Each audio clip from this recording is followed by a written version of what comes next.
اس نے رسول کی طرف پلٹ کے کہا یا رسول اللہ میرا تو ہوتا ہی نہیں کبھی نقصان، اور میں 1 سال سے 2 یا 1.5 سال سے 1 روپے کا 1 درہم کا میرا نقصان نہیں ہے، میں بڑا ریلیکس ہوں، بڑا آرام کے ساتھ ہوں، کبھی نقصان میرا ہوتا ہے۔ بعد اس کا یہ جملہ بھی تھا کہ نہ مجھے کبھی بخار آتا ہے نہ مجھے کوئی تکلیف ہوتی ہے، میں اتنے آرام کے ساتھ ہوں، 1 1.5 سال ہو گیا۔ اللہ کا رسول کھڑا ہو گیا جو خلق عظیم کا مالک ہے، جو اخلاق کا مرکز ہے، ان کے کہا یہاں سے چلو۔ اس نے کہا کیا ہوا؟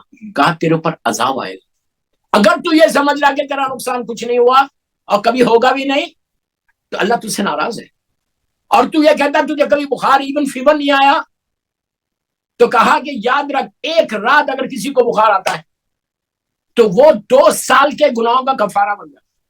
اب کرم پروردگار دیکھو، بخار ہم کو آ رہا ہمارے گناہوں کا معاف کر، لیکن اب اس کا یہ مطلب نہیں ہے کہ آپ لوگ یہاں بیٹھ کے دعا کریں کہ اللہ 1 رات کا بخار دے دے، یہ دعا مت کرو، ہمیشہ صحت کی دعا مانگو، آلویز یہ بولو کہ اللہ صحت دے کہ ہم تیری عبادت کر سکیں۔ تو کوشش یہ کرو کہ امام سے رشتے کو مضبوط کرو، امام سے اگر رشتہ 2 رکعت سلامتی سے تمہارا رشتہ امام سے مضبوط ہو، اور جب بھی صدقہ دو، ایون آپ تھرسڈے صدقہ دے رہے ہیں، لندن میں مشکل ہے آپ کو دینا، لیکن آپ اس کے لیے بہترین یہ رہتا کہ آپ اپنے ملک کو بھیج دیں پیسے 5 پاؤنڈ تک، جو صدقے کے لیے کچھ نہیں ہے، آپ جتنا بھیج سکیں گے اتنا بھیجو۔ امام کے صدقے کے ساتھ آپ اپنی جان کا، اپنے شوہر، اپنی بیوی، اپنے بچوں کا، اپنے سارے فیملی والوں کے لیے صدقے کی دعا کر سکتے۔ پہلا آپ کا یہ، اس سے کیا ہو رہا؟ آپ کا امام سے رشتہ بنتا جا رہا۔ یہ 2 چیزیں ہو گئی۔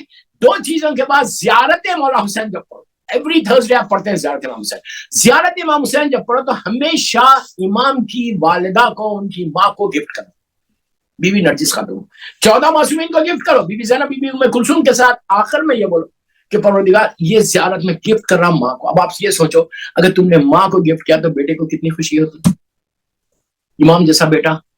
یہ 3-4 چیزیں امام کے لیے کرتے رہو۔ اور دعائے ندبہ کے بعد ایک چھوٹی سی دعا ہے، دعائے عہد کہتے ہیں اس کو، آپ پڑھتے ہوں گے، میں جسٹ ریمائنڈ کر دوں۔ مفاتیح الجناں میں شیخ عباس خمی نے دعائے عہد کو ندبہ کے فوراً بعد لکھا۔ ایون ڈیوائن پرل جو ایپ ہے اس میں بھی یہ دعائے عہد موجود ہے۔ یہ ہارڈلی 5 یا 6 منٹ کی دعا ہے۔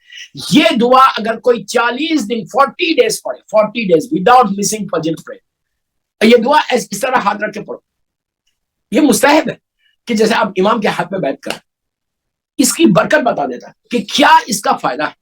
دعائے عہد اگر کوئی 40 ڈیز وداؤٹ مسنگ نماز فجر پڑھے تو اس میں وعدہ ہے کہ جب امام ظہور کریں گے انشاءاللہ تم کو اٹھائیں گے، اگر تم مر بھی گئے تو تم کو لحد سے گریب سے اٹھائیں گے اور امام کے سامنے، امام کے لشکر میں شامل کر دیں گے۔ کتنی بڑی بات ہے، اگر ہم کو موقع مل جائے میری زندگی کا مقصد پورا ہو جائے، میری لائف کا جو مقصد ہے نا وہ پورا ہو جائے گا اگر میں امام کے لشکر، اللہ ہم کو امام کے لشکر میں شامل کرے انشاءاللہ۔ امام کے لشکر میں شامل ہونے کے لیے ظہور امام والسلام کے امام کے لیے ایک سوال پڑھ لیں۔